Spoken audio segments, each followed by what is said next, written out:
Ponekad sve izgleda kao da ide protiv nas. To sam osjetio na vlastitoj koži. Molimo, vjerujemo, trudimo se, ali vrata ostaju zatvorena. Planovi propadaju, a tišina s neba traje. No ta tišina često nije odsutnost, nego poruka od Boga koja uvijek ima neku svoju svrhu.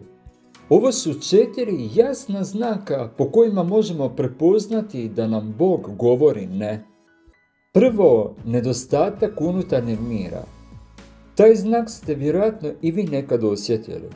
Mir je inače duhovni pokazatelj Božje prisutnosti i odobrenja. Kada je nešto u skladu s njegovom voljom, u srcu se pojavljuje tiha sigurnost, čak i ako nas okolnosti plaše. Suprotno tome, kad Bog kaže ne, u nama se javlja nemir koji ne nestaje ni nakon molitve. To nije samo tjeskoba, nego upozorenje Duha Svetoga da put kojim idemo nije pravi. Takav nemir je poput crvenog svjetla koje nas poziva da se zaustavimo prije nego što nas nešto povrijedi. Drugo, zatvorena vrata koja se ne mogu otvoriti. Božje ne se ponekad pokaže kroz okolnosti koje se jednostavno ne miču. Koliko god pokušavali, stvari ne napreduju, suradnje pucaju, planovi se ruše, a snovi se odgađaju. To nije nužno neuspjeh, to može biti Božja zaštita. Bog vidi ono što vi i ja ne možemo, zamke, bol ili gubitke koji bi nas čekali da se ta vrata otvore. Njegovo ne tada postaje štit, premda nama izgleda kao prepreka. Treće, glas mudrih ljudi. Bog često koristi druge da nam potvrdi ono što već osjećamo u srcu. Kada više duhovno zrelih ljudi, neovisno jedni od drugima, izraze isto upozorenje, to nije slučajnost, to je Božji način da ponovi poruku koju možda ne želimo čuti. Često smo slijepi za vlastite želje, pa Bog pošalje one koji vide jasnije. Njihov glas nije osuda, nego znak ljubavi prema nama.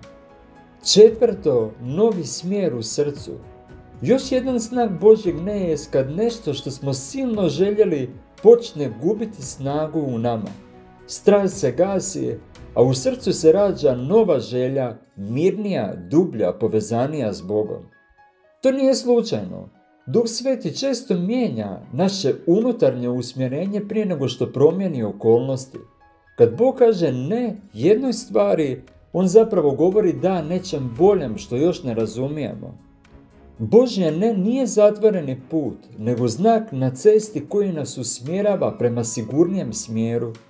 On vidi dalje nego mi i svako ne koje izgovori našim molitvama je zapravo da njegovoj volji, njegovom planu i našoj budućnosti. Ako ste u razdoblju neodgovorenih molitava, molite ovako: Oče, daj mi mir kada je tvoja volja da, a sveti nemir kada je ne.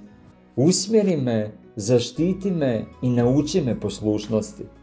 Kada se sve zatvori, sjeti se, možda Bog ne kaže nikad, nego jednostavno ne još.